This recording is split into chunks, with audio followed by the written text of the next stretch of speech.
विधानसभा चुनाव को लेकर प्रचार प्रसार के लिए एमपी के मुख्यमंत्री मोहन यादव सोमवार को गढ़वा पहुंचे। इस अवसर पर विशाल चुनावी जनसभा को इन्होंने संबोधित किया। गढ़वा विधानसभा क्षेत्र से भाजपा प्रत्याशी सत्येंद्र नाथ तिवारी के पक्ष में मोहन यादव ने लोगों से वोट करने की अपील की और गठबंधन की सरकार को झारखंड से उखाड़ फेंकने को लेकर जनता में जोश भरा। इस कार्यक्रम में भाजपा के प्रदेश अध्यक्ष बाबूलाल मरांडी भी मौजूद थे। बाबूलाल मरांडी ने अपने संबोधन में कहा कि हम देश और विदेश के लिए नेता हो सकते हैं, लेकिन झारखंड के लिए हम बेटा है, इसलिए वोट मांगने के लिए आए हैं। आप सभी अपना आशीर्वाद 13 नवंबर को कमल फूल छाप पर देकर पूर्ण बहुमत के साथ झारखंड में एनडीए की सरकार बनाएं। इन्होंने हेमंत सोरेन की सरकार पर जमकर निशाना साधा। झारखंड वासियों से इन्होंने झारखंड की रोटी बेटी और माटी बचाने के लिए भाजपा की सरकार बनाने की अपील की। कहा कि हेमंत सोरेन ने पिछले चुनाव में जो भी वादा किया था उसे पूरा नहीं किया, लूटने और जनता को बड़गलाने में लगे रहे।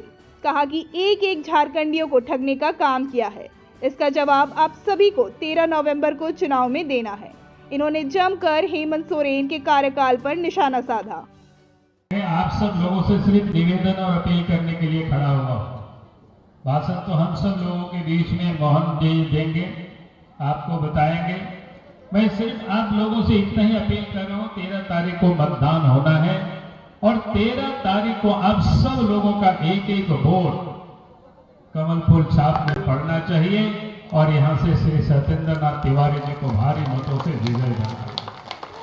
मैं इसलिए कह रहा हूँ कि इनको विजय बनाना है। हम सब ने 5 वर्षों तक यहाँ जेएमएम की सरकार को देखा है, कांग्रेस की सरकार को देखा है। 5 वर्षों तक इन लोगों ने झारखंड को क्या किया, झारखंडियों को ठगा है। इन लोगों ने 5 वर्षों तक इन लोगों ने झारखंड को लूटा है। अब याद करिए 5 वर्षों तक किस प्रकार से गरीबों को ठगा है, माँ बहनों को ठगा है, बुजुर्गों को ठगा है, नौजवान क्या बोलते हैं लड़की बहनों को ठगा है। और साथ ही अपने पिताजी का कसम खाया था कि 5 लाख नौकरी देंगे और नहीं तो राजनीति से संन्यास ले लेंगे। नौकरी तो इन्होंने दिया नहीं, संन्यास लिया नहीं, बल्कि इस प्रदेश में नौकरी के नाम पर जितनी भी परीक्षाएं हुई सब परीक्षा का पेपर लीक हुआ और लड़के सड़क पर आंदोलन कर रहे हैं। आज भी लोग आंदोलन कर रहे हैं और इसलिए मैं आप सब लोगों से यही कहने के लिए आया हूं, ये जरा नौजवानों को किस प्रकार से नौकरी के नाम पर रात भर जगा करके दौड़ा करके और 1 2 3 नहीं 19 बच्चों की मृत्यु भी हो गई, लेकिन हेमंत सोरेन के चेहरे में कोई शिकल तक नहीं दिखाई पड़ा। और इसलिए मैं आप सब लोगों से यही कह रहा हूं कि इन्होंने झारखंड के नौजवानों को ठगा। जब चुनाव आया तो 1000 रुपया की बात करते हैं। पहले तो कहा था कि गरीबों को हम 72,000 रुपया साल में देंगे। पहले कहा था कि माँ बहनों के लिए चूल्हा खर्च 2,000 रुपया महीना देंगे। पूरे 5 साल गुजर गए, किसी को दिया नहीं।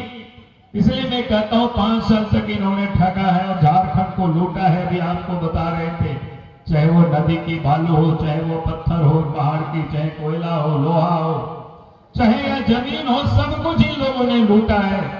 और इसलिए मैं कहता हूं झारखंड को इन लुटेरों से बचाना है, ठगों से बचाना है, दलालों से बचाना है, भ्रष्टाचारियों से बचाना है तो एक ही रास्ता है, भारतीय जनता पार्टी को जिताना, कमल फूल छाप पर वोट देना है। यही मैं आप सब लोगों से निवेदन कर रहा हूं, यही मैं अपील कर रहा हूं, यही अपील करने के लिए मैं आया था, यही मैं आप सब लोगों से निवेदन कर रहा हूं। भारतीय जनता पार्टी ने अनेक कहा कि मां बहनों के लिए चिंता मत करना। देश के प्रधानमंत्री नरेंद्र मोदी जी ने कहा है सरकार बनेगी तो मां बहनों के खाते में 2100 रुपया आ जाएंगे उनके खाते में। देश के प्रधानमंत्री नरेंद्र मोदी जी ने कहा कि सरकार बनेगी 500 रुपया में गैस का सिलेंडर भी मिलेगा और साल में 2 सिलेंडर फ्री में भी उपलब्ध होंगे और साथ ही गरीबों को 21 लाख मकान 5 वर्षों में, ताकि कोई भी गरीब मकान विहीन नहीं रहेंगे। ये देश के प्रधानमंत्री नरेंद्र मोदी जी की गारंटी है। और इस झारखंड प्रदेश में 3 लाख से अधिक पद रिक्त पड़े हुए हेमंत सोरेन ने बहाल नहीं किया। सरकार बनते ही पहले कैबिनेट में निर्णय ली जाएगी और 1 वर्षों के अंदर में 1.5 लाख नौकरी तो बहाली कर दी जाएगी ताकि झारखंड के नौजवानों को नौकरी मिल सके। और इसीलिए मैं आज आप सब भाई और बहनों से मैं यही अपील करने के लिए आया हूं। अब 13 तारीख का समय नजदीक आ गया है, पहले मतदान फिर जलपान करिए यही मैं आप सबसे कहूंगा। और 13 तारीख को पोलिंग बूथ पर पहुंचेंगे, ईवीएम के मशीन पर 3 नंबर में कमल फूल छाप है, कमल फूल छाप है। उसी कमल फूल छाप में वोट दे करके श्री सत्येंद्र सिंह तिवारी जी को यहां से आप जिताइए, ताकि इस देश के प्रधानमंत्री नरेंद्र मोदी जी के हाथ को मजबूत कर सके।